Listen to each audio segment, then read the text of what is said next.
Hello mga lods, mga beshi, mga friends. Andito na naman ako at mangungulit. Ayan, nakikita nyo, may kinukuha ko sa ref. Ayan pala ay galing Romblon. Thank you nga pala sa nagpadala niyan sa aking minamahal na mga parent. I miss you. Sana sa pag-uwi ko dyan ay may mga bunga pa yan. Ihanda natin yung ating mga gagamitin. At sisimulan na natin yung paggawa. Ayan. Hindi ko nga alam kung paano yan eh. Nagpa-practice pa lang ako niyan kasi nga hindi ako kumakain yan. Okay guys. Ipapatikim ko sa aking mga anak. At ang pinaka-maarte dito sa pagkain ay si Kambal. Sobrang hirap pakainin. Kapag ayaw niya talaga yung pagkain, di mo mapilit. Iiyak talaga siya. Ayan, hinog na siya guys. Ngayon, titikman na natin siya. Ayan, hindi talaga ako kumakain yan noon sa amin eh. Bata pa lang ako. Simula bata ako, mga kapatid ko kumakain yan. Kahit na asukal lang yung nilalagay at saka yung Bear Brand ng gatas, hinahalo nila. Pero ako hindi talaga nila ako mapakain yan. Sobra. Ang arte ko niyan dati.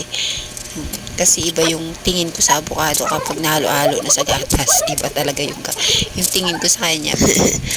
Basta, ewan ko ba? Ngayon, titikman ko na ang nilagay ko is condense at saka evap. Nilagay ko talaga ng evap at saka condense. Titikman ko na siya at ipapatikim ko rin sa mga anak ko kung kakain sila. Ayan, lagyan na natin ng gatas, evap at saka condense. Tatry natin sa mga anak is kung mga mapili sa pagkain gaya ko. Ayan, yung mga anak ko mapili talaga sa pagkain, maaarte sa pagkain yan kagaya ko. Tingnan mo naman yung aming mga katawan, di ba? Yung mataba lang sa amin, yung husband ko, yung asawa ko, ayan lang. Kasi yun lang yung madami kumain sa amin.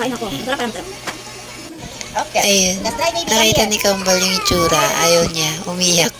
Sabi ko, try lang niya, baka magustuhan niya, ayaw talaga niya. Kaya, wala ka ako magawa.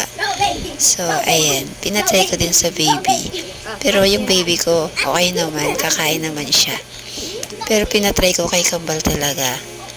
Wala, nakailang subo lang, wala, ayaw na talaga. Yan lang guys, thank you.